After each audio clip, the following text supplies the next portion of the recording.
نحمده ونصلي على رسوله الكريم اما بعد. نن درس قرآن کې د قرآن کریم آخري 13 سیپارې خلاصه بیانېږي. مشرکینو به کافرانو به د قیامت متعلق ډېر فضول او بهوده سوالونه کول. بیا الله تعالی په کائنات کې چې څومره نعمتونه خوره کړي دي دغه تذکره وکړه، ځکه چې دوی د الله تعالی نعمتو قایلو، نعمتونه د الله تعالی د منل او د الله تعالی د قدرت هم قایلو. بیا الله تعالی دا خبره ورته بیانوي، وایي لکه څرنګه چې زه په نورو نعمتو پیدا کولو باندې هم قادر یم، داسې یو انسان چې کله مړ شي بیا د هغه په دوباره پاسېدلو باندې د هغه په تخلیق باندې هم زه قادر یم. ان للمتقین مفازا حدائق واعنابا وکواعب اترابا.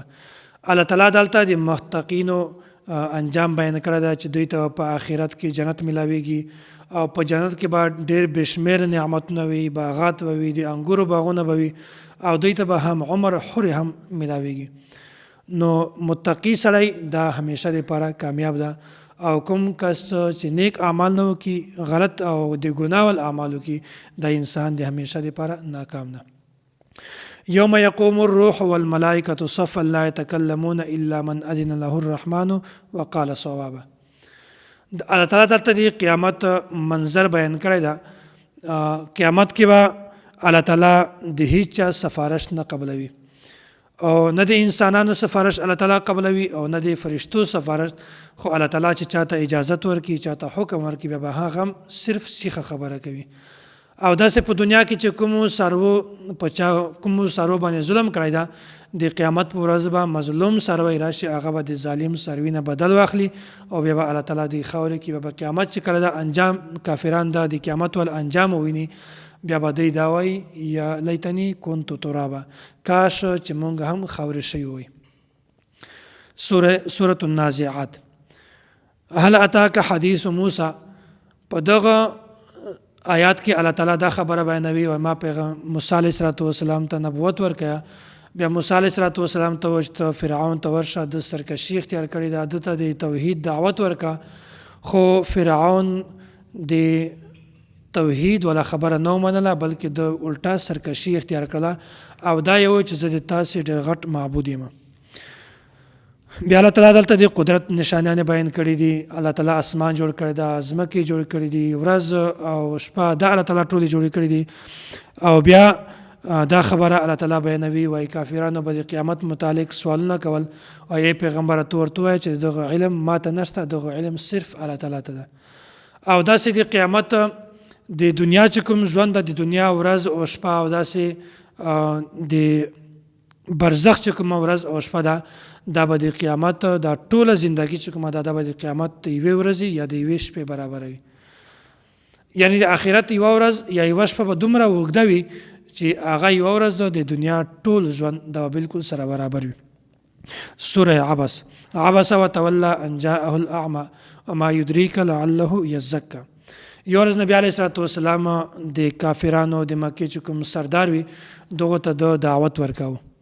بیا په منځ کې حضرت عبدالله بن ام مکتوم رضی الله عنه دا یو صحابي وړوند و. بیا دا راغی او نبی علیه السلام نه د یوه شي پوښتنه وکړه. دته دا پته نه وه چې نبی علیه السلام کافرانو ته دعوت ورکوي. بیا نبی علیه السلام مخ ځینې واړه، د بل خوا باندې نبی علیه السلام ته د خبرې خوند نه کوي چې زه کافرانو ته دعوت ورکوم او دی دلته راشي د یوې خبرې پوښتنه کوي. بیا الله تعالی ته دغه هم د نبی علیه السلام دغه انداز دغه طرز خوند نه کوي. بیا په دغه وخت کې چې کله نبی علیه السلام کافرو ته دعوت ورکړه، دوی ولاړل. بیا الله تعالی دغه پوره صورت را نازل کړه، وایي کوم یو کس چې مخلص وي، ایماندار وي او د ده طلب وي د یوه شي حاصلولو شوق وي او خپل کس وي، بیا پکار ده چې یو کس ته هم تاسې موقع ورکړئ، وخت ورکړئ. سورة التکویر. په دغه صورت کې الله تعالی د قیامت حوالات او د قیامت واقعات بیان کړي دي. د قیامت په ورځ به چې کله لمر سترګه بېنوره شي او داسې ستوري چې کومه دي دا به ټوکړې ټوکړې شي او غرونه دا به روان کړلی شي، او داسې په دغه ورځ باندې چې کومه 10 میاشتو بلار به وخوي هغه به هم خلک دغسې پرېږدي، ځکه چې په عربو کې داسې وخه چې هغه به د 10 میاشتو بلار به وه، بیا به د هغه ډېر قدر او ډېر قیمت به و. خو په دا ورځ باندې به خلک دغه هم پرېږدي او په دا ورځ باندې به ټول ځناور څاروي دا به جمع شي سره، او هغه بچی هغه لورګانې چې دوی قتل کړی وي یا دوی به ژوندۍ ښخې کړې وي، هغه د جاهلیت والی یو دور و، بیا به هغه هم راوچتې کړي، هغه به جمع کړي، ورته ووایي تاسې په کومه وجه باندې دوی ژوندۍ ښخې کړي. دا د دو خبرو بیانول مقصد دا ده چې په دغه ورځ باندې به ظالمانو ته الله تعالی سزا ورکوي. سورة الانفطار، په دغه صورت کې الله تعالی د کرامن کاتبین تذکره بیان کړې ده. انسان سره دو فرشتي دي، هغه ته کرامن کاتبین وایي، د انسان ټول اعمال لیکي. دا یوه خبره په منځ کې بله ایډ کومه چې کله انسان د نیک اعمالو کوشش وکړي، اراده وکړي، بیا فرشته یوه نیکي ولیکي، او کله چې دا انسان نیک اعمال وکړي بیا الله تعالی هغه یوه نیکي په 10 باندې ورته بدله کړي. او که چېرته یو انسان د غلط کار د ګناه د کار اراده وکړي، بیا فرشته هغه لیکي نه، بلکې چې کله هغه د ګناه کار وکړي بیا فرشته هغه صرف یو ګناه لیکي. نو داسې دا کرامن کاتبین دي، د انسان هر اعمال لیکي، کدی نیکی کارو کې دام لیکي او کدی د ګناه کارو کې دام لیکي. د دغه بنیادی وجه دا ده چې د قیامت ورځ به دا انسان خپل نامه اعمال دا ګوري، او بیا به د جنت او د جهنم فیصله کیږي چې کوم یو سړی نیک اعمال زیات کړي وي دته به جنت ملاویږي، او که چا بد اعمال زیات کړي وي دا انسان به بیا د جهنم مستحق وي. سورة المطففین، دلته الله تعالی د حقوق العباد اهمیت بیان کړی ده. وایي ډېر کافران داسې وو چې هغه به د چا نه خپل حق وصولاوه، بیا به دوی پوره پوره حق مطالبه کوله، او چې کله به دوی د بل چا حق ورکوه یا په یو کې دوی کمی کوله. الله تعالی دلته دا خبره بیانوي، وایي تاسې هم چې نن سبا چاته د بل چا حق ورکوئ، بیا هغه ته خپل پوره پوره حق ورکوئ په حقوق العباد او حقوق الله کې، کله هم تاسې کمی مه کوئ. سورة البروج، په دغه صورت کې الله تعالی دا خبره بیانوي، کافرو یو بادشاه بیا دغه د یوه هلک د قتل منصوبه جوړوله، قتل اراده یې کوله، قتل کاوه، خو هغه کس ته د دې لپاره ازمایش جوړ شوی و. دا واقعه نبی علیه صلوات وسلام په پیدایش نه 70 کاله مخته تېره شوې ده. بیا دغه کس ورته وویل چې زه تا ته د ما د قتل د ما د شهادت یوه طریقه درښیم، په هغه طریقه باندې ته ما قتل کولی شي. بیا هغه ظالم بادشاه دغسې وکړل لکه څرنګه چې هغه کس دته ویلي و. بیا ډېرو خلکو اسلام راوړ، ایمان یې راوړ، بیا دته غصه ورغله، ورته چې یو خندق جوړ کړي، په دا کې اور بل کړي، کوم کسان چې اسلام راوړي ایمان راوړي هغه د خندق ته ورغورځوي. سورة الطارق، په دغه صورت کې الله تعالی د انسان د تخلیق خبره بیان کړې ده، او داسې هغه کسان چې کوم دوباره بعثت منکر وي د یغو تردید هم الله تعالی بیان کړی ده. وایي دی به دا ویل چې دا څرنګه الله تعالی انسان جوړوي، دوباره په اډوکو باندې غوښه څنګه پیدا کوي، دا ته به ساه څرنګه ورچوي، دا به څرنګه پیدا کوي، اډوکې به څرنګه جوړه کوي. الله تعالی دا خبره ورته بیانوي، وایي تاسې ما ابتداءً د یوې ګنده نطفې نه پیدا کړي، او دوباره د انسان راپاسېدل، تیار انسان د جوړ شوی انسان د خو صرف راپاسول دي، دا د ما لپاره هیڅ مشکل نشته، دا بلکې د ما لپاره ډېر اسان ده. سورة الاعلى، په دغه صورت کې الله تعالی دا خبره بیان کړې ده، وایي تاسې د ما تسبیح بیانوئ. او بیا الله تعالی په دنیا کې څومره عجیبه تخلیق پیدا کړی ده، او بیا خاص کر د انسان تخلیق الله تعالی څرنګه کړی ده، بیا الله تعالی خاص کر انسان ته دا خبره بیان کړې ده، وایي ته د ما تسبیح بیانوه. او بیا داسې نبی علیه صلوات وسلام باندې چې کله قرآن کریم را نازلېده د جبرائیل امین په ذریعه باندې، بیا به نبی علیه صلوات وسلام د جبرائیل امین سره د قرآن کریم ډېر زیات ورد کوو، تیز تیز به کوو، تکرار به کوو، دور به ډېر تیز تیز کوو. بیا الله تعالی نبی علیه صلوات وسلام ته وویل، وایي ته په ځان باندې تکلیف مه راوله چې دا قرآن کریم دا مونږ تاسې در یادوو، د تا نه یې کله هم نه ویرو، البته چې کوم آیات منسوخ شي هغه د مونږ د تا نه خپل هم ویرولی شي. مختبل سورة الفجر، په دغه صورت کې الله تعالی قسمونه خوړلي دي، والفجر وليال عشر والشفع والوتر. الله تعالی د سحر قسم خوړلی ده، او داسې وليال عشر د 10 شپو قسم خوړلی ده. دغه 10 شپو نه مراد د ذوالحجې 10 شپې دي، او داسې الله تعالی د جفت قسم هم خوړلی ده، او د طاق قسم هم خوړلی ده. د جفت نه مراد د 10 ذوالحجې ورځ ده، او داسې د طاق نه مراد د 9 ذوالحجې شپه ده او ورځ مراد ده. بیا الله تعالی د دغه قسم خوړه بیانولو مقصد دا ده چې انسان خپل معامله په خپل ځای باندې کوي او داسې الله تعالی د نیکو خلکو اعمال هم بیان کړي دي او د بدو خلکو اعمال هم الله تعالی بیان کړي دي. سورۃ الشمس په دغه سورۃ کې الله تعالی 11 قسمونه خوړلي دي او الله تعالی د انسان په ذات کې د نیکی ول صلاحیت هم اچولې ده او الله تعالی د انسان په ذات کې د ګناه ول فطرت هم پیدا کړی ده او الله تعالی ګوري چې کوم یو انسان داسې ده چې هغه نیکی ول کار اختیار کړي د ګناه نه ځان بچ کړي چې هغه جنت وګټي او کوم کس ته چې هغه د نیکی ول کار پریږدي او د ګناه ول کار وکړي او د جهنم ته ولاړ شي. نو الله تعالی دا ټولې خبرې دلته بیان کړي دي. مخکې الله تعالی د قوم سمود، قوم عاد دغه د سرکشي چې کوم انجام الله تعالی هغه هم بیان کړی ده. سورۃ الضحى په دغه سورۃ کې ام جمیل چې هغه د ابو لهب خزوه دغه خبره بیان کړې ده. دغه نبی علیه الصلاۃ والسلام ته ویل چې خپل پروردګار عالم پرېخې. بیا الله تعالی دا خبره بیانوي وای ای پیغمبر ته ما کله هم نه پرېخې، زه د تا ناراضي یم او الله تعالی تا کله هم نه پرېږدي. سورۃ التین په دغه سورۃ کې الله تعالی 4 قسمونه خوړلي دي او د انسان د تخلیق خبره هم بیان کړې ده.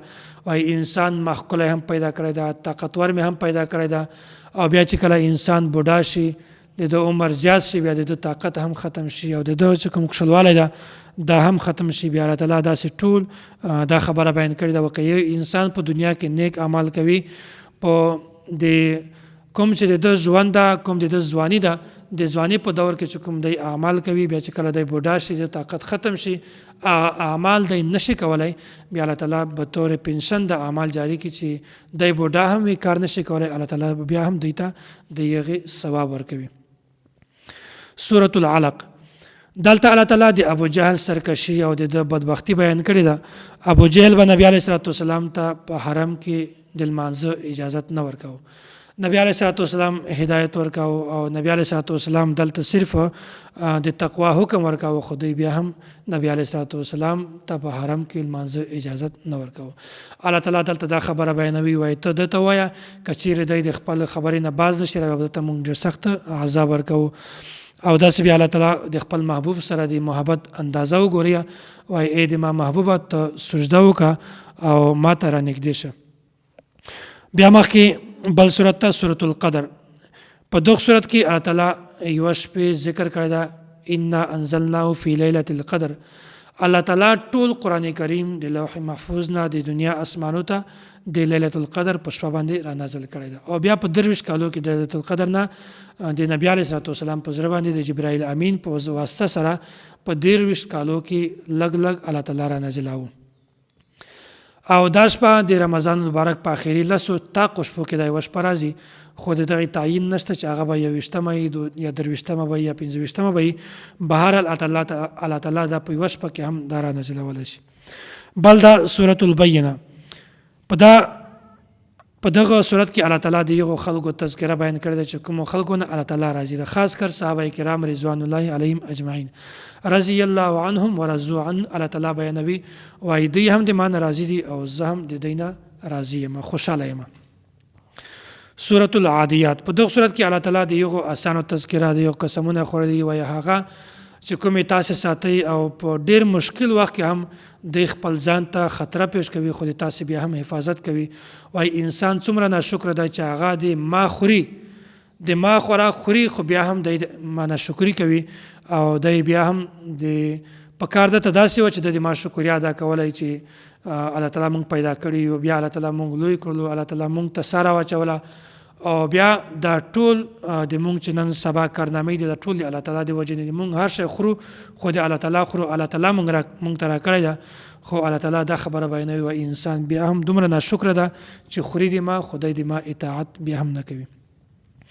سورۃ القارعه په دغه صورت کې الله تعالی د قیامت د ورځې اعمال بیانوي وای د قیامت پر ورځ به کوم انسان نیک اعمال کړي وي د قیامت پر ورځ به د یغه نامه اعمال وزنی وي او د نیکی اعمال به د زیات وي او کوم کس چې په دنیا کې غلط کارونه کړي ګناه کاری کړی وي بیا به د اعمالو هیڅ بوج نه وي بلکې د چې کوم غلط اعمال دا بالکل هلکې وي او داسې دا خبره هم بیانېږي چې قیامت پر ورځ به اعمال تلل کېږي ګڼل کېږي به نه الله تعالی به د انسان اخلاص ته ګوري، د انسان خشوع ته، دا ته به ګوري او دا ته به نه ګوري چې انسان اعمال څومره زیات کړی ده، بلکې پاک به صرف اخلاص ته الله تعالی ګوري.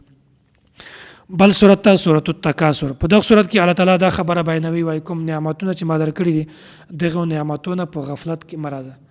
داسې نه وي چې دا نعمتونه تا د ما د لارې نه هم بالکل ختم کړي. سورۃ العصر الله تعالی دا قسم خوړلی، دا خبره بیان کړې ده، وایي کامیاب د هغه انسان چې د عقیده ټیک وي او د اعمال د سنت مطابق وي، او کامیاب د هغه انسان چې هغه خلکو ته د عقیدې او د نیک اعمال دعوت ورکوي، او که چیرته په دغه باندې نیک اعمال په دعوت باندې د عقیدې په بیانولو باندې تاسې ته داسې مشکل هم راشي، بیا به هغه په روغه ټنډه باندې تاسې برداشت کوئ. سورۃ الفیل. په دغه صورت کې په مکه مکرمه باندې چې کوم ابرهه لشکرو دوی حمله کوله، بیا داسې الله تعالی ابابیل مرغه د دی راولېږه او د دوی په خولو کې او داسې په منګولو کې کاڼي ورکړل، او بیا دوی په دغه قوم باندې حمله وکړه او دوی باندې عذاب را نازل کړ، دوی ټول تباه او برباد شول. دا کاڼی مونږ په اصطلاح کې خدا ته ببرکاڼی وایي، نو الله تعالی د دغه په ذریعه باندې دا قوم ټول ختم کړ. مختبل صورت ته سورۃ الکافرون. په دغه صورت کې الله تعالی د توحید او د شرک، ایمان او کفر او داسې حق او باطل په منځ کې فرق کړی ده. مختبل صورت ته سورۃ الله. په دغه صورت کې الله تعالی د نبی علیه الصلاۃ والسلام دشمن ابو لهب او د ده چې کومه ښځه وه د یو غلط انجام الله تعالی ټوټل بیان کړی ده، او وایي کوم کس چې په دنیا کې نیک اعمالو کې دا سړی کامیاب ده، او کوم کس چې په دنیا کې غلط اعمالو کې د ګناه کارونه کې دا سړی د همیشه لپاره ناکام ده. بل د سورۃ اخلاص په دا کې الله تعالی د توحید بیان کړی ده، او بل د سورۃ الفلق او سورۃ الناس. په دغه صورت کې الله تعالی دا خبره بیان کړې ده، وایي انسان ته پکار ده چې انسان د جناتو نه او داسې د جناتو او د انسانانو د شرور نه د ځان بچ کړي، او کوم یو کس که دا غواړي چې زه د جادو نه بچ شم، بیا د دی هم د الله تعالی پناه کې ځان راولي، او که کوم کس دا غواړي چې زه د جناتو د شر نه بچ شم، دا بیا هم د الله تعالی پناه کې ځان راولي. نو دا د ټول قرآن کریم خلاصه بیان شوله. په هر کلیپ کې د یوې سپارې خلاصه ما بیان کړې ده، په دوه ژبو کې ما بیان کړې ده. یو خو عام پښتو ده، په دې پښتو کې د پېښور ژبه، افغانۍ او عام پښتو دا ټولې ما مکس کړې دي. خاص د یوې ژبې تعین په دې کې نشته، او په دې کې د خلک ګیله هم نه کوي چې دغه کومه ژبه وایي. نو بنیادي د مونږ بیانولو مقصد دا ده په داسې مختلف قسمه ژبو کې چې په دې کې د پېښور والا هم په دې ژبه باندې پوه شي، او افغانۍ کس هم په دې ژبه باندې پوه شي، او عام چې کوم پښتو وایي خلک دا ټول په دې ژبه باندې پوه شي. د یوې ژبې تعین مونږ خاص په دې کې نه ده کړی. او بل دغه ټول د قرآن کریم خلاصه او داسې د مونږ دغه نشستونه په دې ژبه باندې هم د وزیرۍ ژبه، کوم چې وزیرستان خلک د هغو دپاره یا د بنو خلک د کرک وال دي چې وزیرستان په ژبه باندې پوهېږي، هغو دپاره هم مونږ دا ټوله د قرآن کریم خلاصه دا په ترتیب وار بیان کړې ده. نو ما ته هم دعا کوئ چې الله تعالی مونږ ته د نیک اعمالو توفیق را نصیب کړي، او دا کوم قرآن کریم خلاصه چې مونږ بیان کړې ده د الله تعالی په دربار کې دا قبول شي.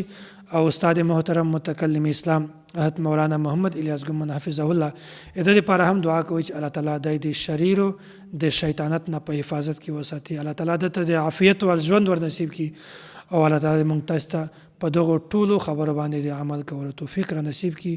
واخر دعوانا ان الحمد لله رب العالمین.